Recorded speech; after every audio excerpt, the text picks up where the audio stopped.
Gençler. Size rahat edin. Değil mi? 8 tane geldi. 4 tane. 5, 6, 7 tane.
Mesela namazda, Kur'an-ı Kerim ile ilgili namazda ne kadar bahsediyorsa, oruçtan ne kadar çok bahsediyorsa, yetimleri gözetmek ve yetimlerle ilgili de o kadar hakkından bahsediyor. Yani bir nevi Allah Azze ve Celle o yetimlerin babalarını onlardan alıyor ya. Fakat babalarını onlardan alırken Müslümanların da kalbine onların sevgisini ve muhabbetini koyuyor. Zaten bugün de sizi buraya toplamamızın en önemli sebebi de budur. İslam İşbirliği Teşkilatı Ramazan'ın 15'i Dünya Yetimler Günü olarak ilan etmiş. Kimisi bizim gibi yemek yediriyor, kimisi çay içiriyor, kimisi ne bileyim her biri kendine göre bir şey yapıyor. Ama Allahu Teala yani bir nevi o sizdeki o aldığı babadan dolayı size ayrıca bir şefkat, merhamet gösteriyor.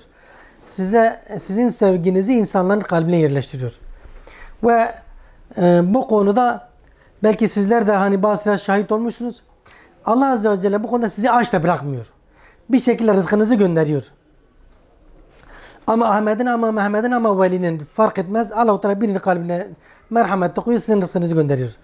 Size düşen ne öyleyse? Bak Allah sizin rızkınızı gönderiyor.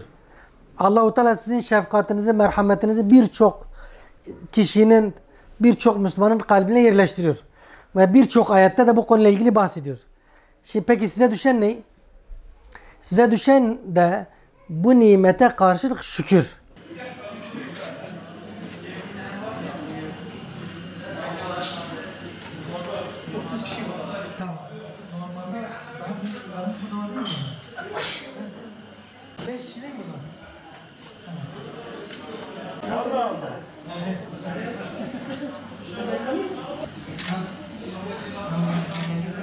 Sen de gel bu yakışıklarla gel.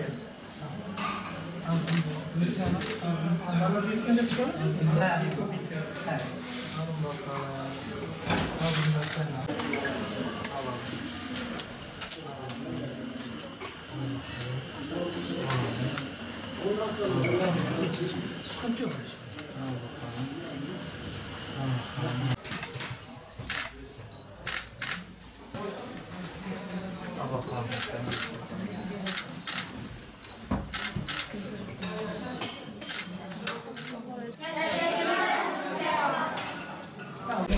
Bismillahirrahmanirrahim.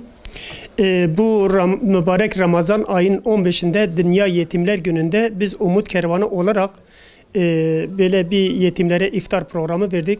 Bu konuda katkıda bulunan herkesten Allah razı olsun. Allah-u Teala onları hayrını kabul etsin. Bu yetim ve yetim ailelere de çok teşekkür ediyoruz. Bize bu gibi şeylerde destek verdikleri için, davetimize icabet ettikleri için kendisine çok teşekkür ediyoruz. Allah razı olsun. Allah-u Teala onları orucu ve hayrını kabul etsin inşallah. Hayır sahiplerine gelip bizimle beraber bu yetimlere sahip çıksınlar. Beraber biz bu yetimleri ziyaret edelim. Maddi, manevi destek verelim. Bizimle beraber gelsinler. Evde olsun, camide olsun, dernekte olsun, her yerde biz bu yetimlere beraber bir el uzatalım ve bunlara sahip çıkalım. Hayır sahiplerin sayesinde 80 kişiye buradan iftar yemeği verdik. Allah-u Teala katkıda bulunan herkesten razı olsun. Teşekkür ediyoruz. Ramazan ayının 15'i Dünya Yetimler Günü olması hasebiyle bugün biz yetim ve yetim ailelerimize iftar yemeği vermeyi planladık ve onu şu anda gerçekleştiriyoruz. Allah-u Teala hayır sahiplerinden razı olsun. Gerçekten bu mübarek Ramazan ayının manevi atmosferinde bu yetim aileleri, bu yetim çocukları bir nebze sevindirebilmek, onların bu mutluluğuna ortak olabilmek gerçekten bizler için büyük bir sevinç kaynağı olmuştur.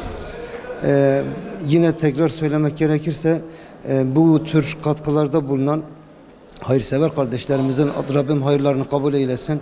Dergah izzetinde günahlarını affetsin inşallah. Bu mübarek Ramazan ayında hala yoksul ailelerimiz var, hala durumu iyi olmayan ailelerimiz var. Yine de bu hayırlara devam etmek isteyen kardeşlerimize de çağrıda bulunuyoruz. Gerçekten ailelerimiz çok muhtaç durumda. İnşallah hayırlarını bekliyorlar.